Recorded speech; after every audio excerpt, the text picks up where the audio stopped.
Et bonsoir à tous, bienvenue sur Mac and More Forever. Alors aujourd'hui on va parler d'un ordinateur portable, d'un netbook plus précisément, dont j'ai fait l'acquisition il y a quoi, 15 jours, 3 semaines. Un petit netbook Acer bleu, voilà, qui tourne sous Linux. J'étais curieux de savoir les avantages que présentait d'avoir Linux comparé à Mac OS X, sachant que je connaissais Linux par le biais de mon frère, qui lui est sous Linux. À mon grand étonnement, alors ce netbook tourne sous Linux, mais une version light, enfin une version spécifique au netbook. Donc en fait le netbook Acer sous Linux, moi je trouve que c'est assez terrible parce que en fait pour moi c'est entre l'iPhone et un MacBook, donc entre un ordinateur portable classique et un portable téléphonique qui fait multimédia. Tout ce que fait l'iPhone, du multimédia, c'est-à-dire la musique, la vidéo, des applications de tout genre, de la navigation internet, du GPS, etc., etc. Tout le monde connaît ce que fait l'iPhone. Cela étant dit, on va aller directement sur le netbook pour voir à quoi ça ressemble, comment ça démarre, à quoi ressemble l'interface, tout ça, tout ça, tout ça. On y va, c'est parti, on se trouve là-bas. Par contre, on risque de pas y voir grand-chose au départ, donc voilà, je vous ferai quelques photos pour vous montrer, parce que là on voit pas. Alors, on va l'ouvrir. Ce n'est pas un Mac, donc ça s'ouvre pas. Faut tenir la dalle d'en dessous pour pouvoir lever l'écran, ce qui est un peu chiant. Cela étant fait, on va allumer. Donc j'allume. On regarde un petit peu le temps.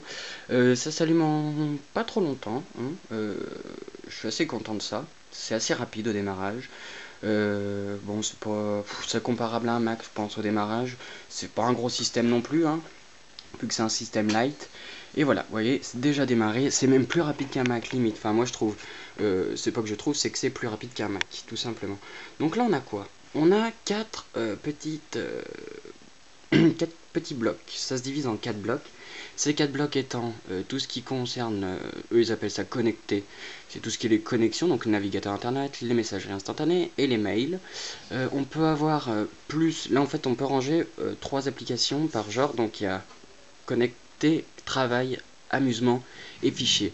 Là on peut mettre trois petites icônes en raccourci, et si on clique sur la petite flèche, ça nous met plus de choses. Donc là on a donc, en plus du navigateur de messagerie instantanée et des mails, on a le lecteur RSS Wikipédia, hein, un accès direct à Wikipédia, du Google Maps, accès direct toujours, de l'Hotmail, accès direct toujours, Acer Store, Acer Store, donc voilà, c'est pour se faire de la pub pour Acer en même temps, je sais pas si vous voyez bien vraiment, les enregistrements divers et variés, et de la 3G, ça fonctionne en 3G, et ça franchement je trouve ça assez terrible, j'ai pas encore testé, mais il faudrait que je regarde un petit peu comment ça fonctionne. Bref, ensuite on a travail, les trucs classiques, traitement de texte, calendrier, notes, donc traitement de texte qui se compare à Pages, calendrier à iCall.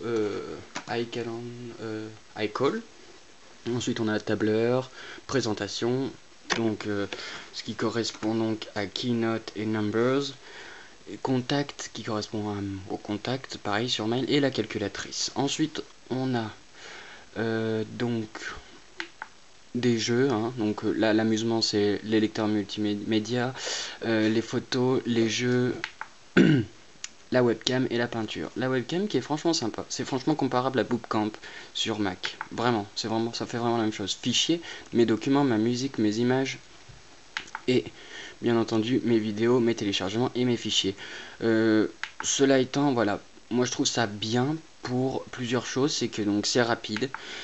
Pour les gens qui n'ont pas envie de se prendre la tête avec de l'internet, enfin des ordinateurs compliqués, etc. Par exemple celui-là je l'ai acheté donc pour ma mère, parce que c'est quelqu'un qui n'a pas envie de se prendre la tête avec des tas de choses informatiques. Donc soit c'était pour elle, soit c'était du Macintosh, soit c'était du Linux en version light ou du Linux basique.